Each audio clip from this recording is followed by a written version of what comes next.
मुलीला सासरी पाठवताना कधीच या 4 वस्तू देऊ नये. मित्रांनो, आपल्या भारतीय संस्कृतीत लग्न हा केवळ 2 व्यक्तींचा नाही तर 2 कुटुंबांचा सुंदर समन्वय मानला जातो.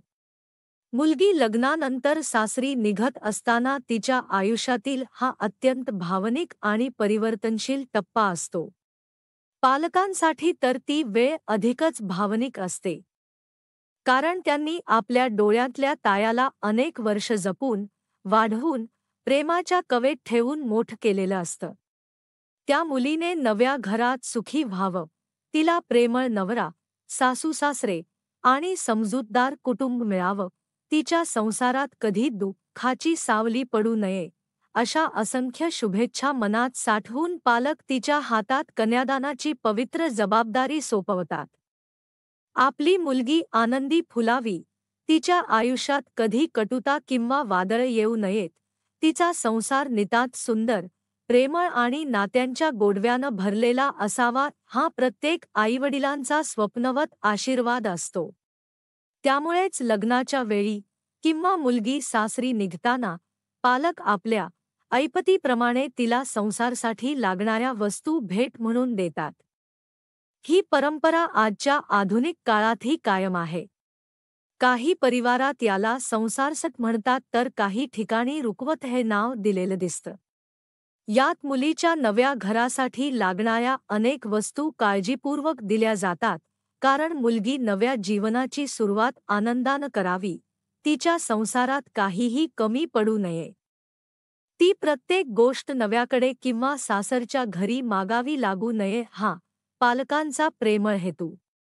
मात्र या सगळ्या प्रेमापाठी एक महत्त्वाची गोष्ट दुर्लक्षित राहू नये, ती म्हणजे काही विशिष्ट वस्तू अशा असतात ज्यांना आपल्या संस्कृतीत अत्यंत अशुभ मानलं गेलं आहे. आपल्या चॅनलला सबस्क्राईब कर आणि लिही श्री स्वामी समर्थ. आज चांगली बातमी मिळेल. अशा वस्तू मुलीला सासरी पाठवताना देऊ नयेत, असं पिढ्यानपिढ्या सांगितलं गेलं आहे.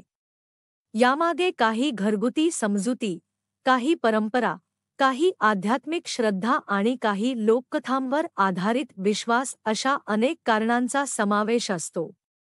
पण यातला मुख्य संदेश हा आहे की मुलीचं नवजीवन पूर्णपणे सुखी, शांत, गोड आणि अडचणींपासून मुक्त राहावं.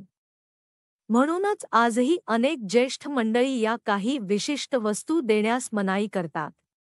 या वस्तूंबाबतचा हा सविस्तर लेख तयार करताना एक गोष्ट प्रकर्षाने जाणवते, आपल्या संस्कृतीतील प्रत्येक परंपरेमागे काहीतरी भावनिक किंवा आध्यात्मिक कारण दडलेलं असतं.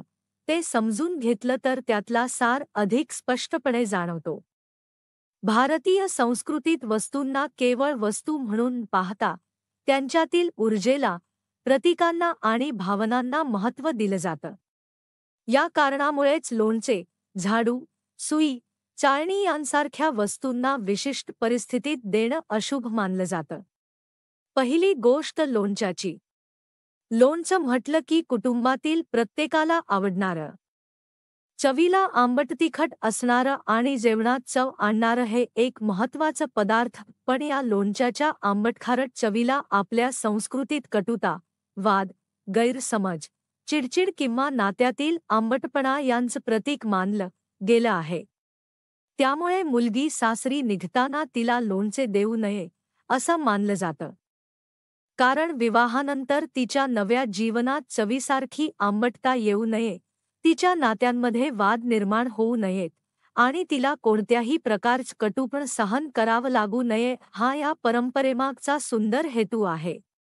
अनेक घरांमध्ये तर अशीही म्हण आहे की मुलगी सासरी निघताना लोणचे दिल्यास तिच्या संसारात तिखटपणा वाढतो आणि घरात भांडणं वाढतात.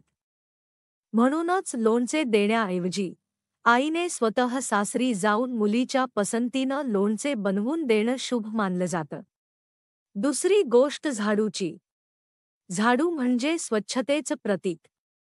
आपल्या घरातील नकारात्मकता दूर करून सकारात्मक ऊर्जा आणण्याचं महत्त्व असणारं साधन. पण या झाडूत माता लक्ष्मीचं स्थान असल्याचं मानलं गेलं आहे. त्यामुळे झाडू देणं म्हणजे जणू लक्ष्मीला घरातून बाहेर पाठवणं, असा समज आहे. मुलगी सासरी निघताना तिचा आनंद, तिचं सौभाग्य, तिची समृद्धी आणि तिच्या आयुष्यातील उज्ज्वल भवितव्य हीच खरी लक्ष्मी मानली जाते. अशा वेळी तिला झाडू देणं म्हणजे लक्ष्मीचा आशीर्वाद कमी करणं किंवा सुखसमृद्धी दूर करणं असा भाव घेतला जातो. म्हणूनच अनेक घरांमध्ये मुलीला झाडू कधीच देत नाहीत. कारण असा विश्वास आहे की झाडूस मुलगी गेली तर तिच्या संसारातील आनंद झाडल्यासारखा निघून जातो आणि जीवनात दुःखाची सावली येते. तिसरी गोष्ट सुईधागा किंवा कोणतीही धारदार वस्तू ही स्वतःच कटुता, ताण, संघर्ष आणि वेदना यांचं प्रतीक मानली जाते. त्यामुळे मुलगी सासरी निघताना सुईधागा देणं म्हणजे नात्यात काप किंवा विच्छेद आणणं असा समज आहे. धारदार वस्तूंनी जखमा होतात, तसेच त्या नात्यांना देखील दुखावू शकतात असा या परंपरेचा अर्थ आहे. त्यामुळे सुई, धारदार चाकू किंवा कोणत्याही प्रकारची टोकदार वस्तू देणं टाळलं जातं. चौथी गोष्ट चाळणी. चाळणी ही पिठातून कचरा, कण किंवा अशुद्धता वेगळी करण्यासाठी वापरली जाते. परंतु प्रतिकात्मक दृष्टीने या वेगळं करण्याच्या प्रक्रियेला नात्यांमध्ये विघटनाचं किंवा मतभेदाचं प्रतीक मानलं जातं. त्यामुळे मुलगी सासरी निघताना चाळणी देणं म्हणजे तिच्या संसारात मतभेद, गैरसमज, वेगळेपणा किंवा अडथळे निर्माण होण्याचं संकेत मानलं जातं.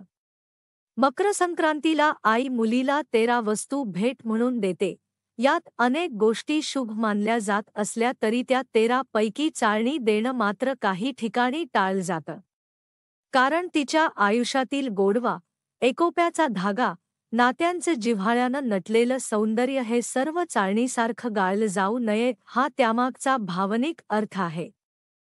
आपल्या पूर्वजांनी या गोष्टी केवळ धार्मिक किंवा अंधश्रद्धा म्हणून नव्हे तर मुलीच्या भावनिक, सामाजिक आणि वैवाहिक जीवनातील स्थैर्य जपण्यासाठी घालून दिल्या होत्या. कारण मुलगी ज्या घरात जाते तिथलं वातावरण, तिथल्या नातीगोती, तिथल्या समजुती आणि तिथली माणसं ह्यांच्यात तिला स्वतःला सामावून घ्यावं लागतं.